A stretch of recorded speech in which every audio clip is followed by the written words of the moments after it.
Assalamualaikum warahmatullahi wabarakatuh. Halo sahabat biologi, selamat datang kembali di channel saya. Rasanya sudah lama sekali ya saya tidak upload video. Alhamdulillah kali ini ada kesempatan. Kali ini saya akan membahas soal KSNK Mapel Biologi yang digunakan pada tahun 2020 nomor 7.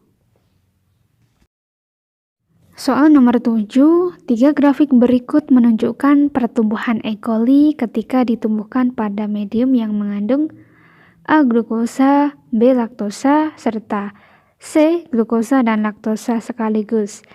Tentukan apakah pernyataan berikut benar atau salah. Ya, untuk soal nomor 7 ini merupakan materi operon laktosa atau lakoperon. Untuk detail materinya tentang operon laktosa, insya Allah akan saya upload di video saya yang setelah ini.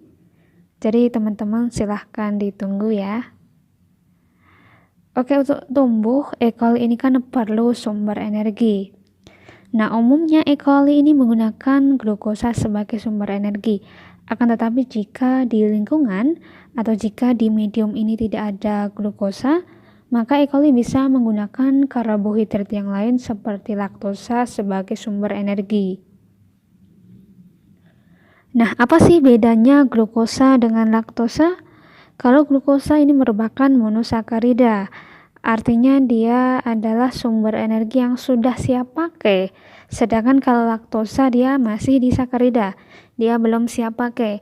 Jadi untuk bisa digunakan, laktosa tadi perlu dipecah menjadi monosakarida. Nah, yang perlu diingat dalam pemecahan senyawa kompleks menjadi senyawa sederhana, secara biologis itu kan perlu enzim ya. Enzim yang berperan dalam pemecahan laktosa diantaranya adalah enzim beta-galaktosidase dan enzim permease. Kalau enzim beta-galaktosidase ini fungsinya memetabolisme laktosa, atau yang akan memecah laktosa menjadi monosakarida, sedangkan untuk enzim permease ini fungsinya memasukkan laktosa ke dalam sel. Jadi yang memasukkan laktosa ke dalam sel itu adalah peran dari permease. Jadi jika E. coli menggunakan laktosa sebagai sumber energinya, maka ada dua enzim tadi yang perlu dibentuk atau disintesis. Kita masuk ke pilihannya yang A, sel akan mengkonsumsi laktosa terlebih dahulu karena mengandung energi per molekul yang lebih tinggi dibanding glukosa. Yang A jawabannya salah.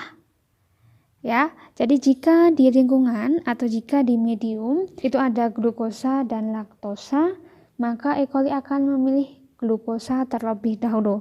Kenapa? Karena tadi sudah disampaikan glukosa merupakan monosakarida, artinya glukosa ini adalah sumber energi yang siap pakai. Sedangkan kalau laktosa itu masih berupa disakarida. Jadi jika ingin mengkonsumsi laktosa, maka perlu sintesis enzim tadi, yaitu beta-galaktosidase dan juga permease. Nah, ini bisa dilihat perbandingannya pada grafik A dan B ya. Kalau grafik ke A, ini ketika sel menggunakan glukosa untuk pertumbuhan, yang B ketika sel menggunakan laktosa untuk pertumbuhan. Ini bisa dilihat ternyata sel yang mengkonsumsi glukosa pertumbuhannya lebih baik dibanding sel yang mengkonsumsi laktosa. Jadi yang A jawabannya salah. Jika di lingkungan ada glukosa dan laktosa, maka sel atau E. coli akan mengkonsumsi glukosa terlebih dahulu. Yang B, pada grafik C, enzim beta-galaktosidase dan permease baru diproduksi pada fase 3. Oke, ingat fungsi enzim beta-galaktosidase dan permease tadi. Kalau enzim beta-galaktosidase fungsinya untuk memetabolisme laktosa ya, atau memecah laktosa, sedangkan enzim permease ini fungsinya memasukkan laktosa ke dalam sel. Nah, kapan enzim ini dibentuk? Jadi enzim ini dibentuk ketika di lingkungan ada laktosa, akan tetapi tidak ada glukosa. Atau jika di lingkungan atau di medium ini ada dua-duanya, Enzim ini dibentuk ketika glukosa sudah habis dikonsumsi dan yang tertinggal itu adalah laktosa, seperti itu. Oke, mari kita lihat di grafik yang C. Itu kan ada 3 fase 1, 2, dan 3. Fase yang 1 atau fase yang pertama ini adalah ketika sel menggunakan glukosa untuk pertumbuhannya. Ya, karena tadi glukosa yang digunakan pertama. Kemudian yang kedua, ini kan datar ya. Jadi fase di mana glukosa sudah habis. Yang ketiga, ini ketika sel menggunakan laktosa untuk pertumbuhannya, seperti itu.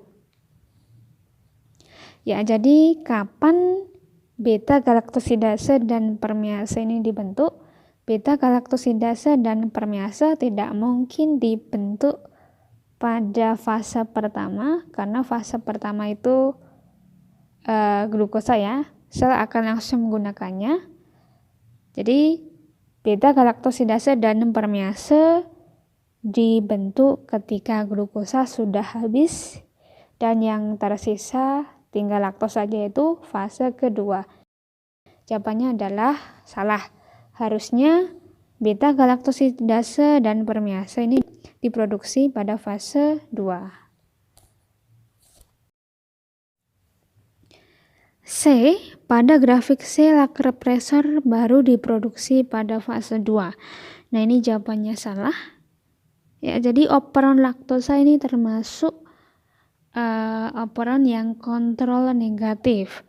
Artinya gen regulatornya selalu memproduksi represor.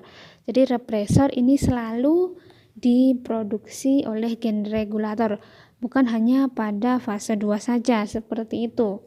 Ya, jadi nanti ada operon yang kontrol negatif, ada yang operon kontrol positif. Kalau operon kontrol negatif itu yang gen regulatornya menghasilkan represor atau penghambat. Ini contohnya tadi pada operon laktosa.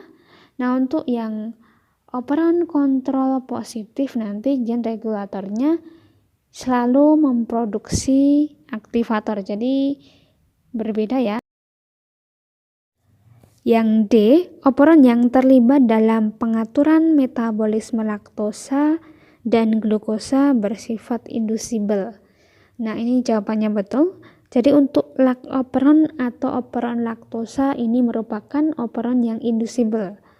Artinya gen-gennya akan diinduksi atau akan disintesis ketika terjadi perubahan lingkungan.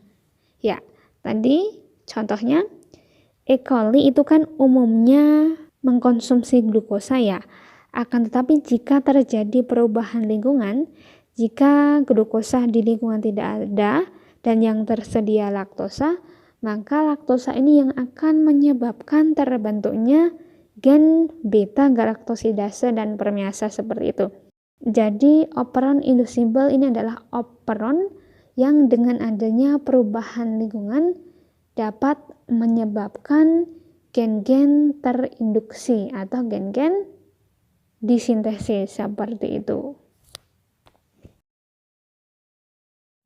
Oke teman-teman, jadi itu pembahasan soal KSNK nomor 7.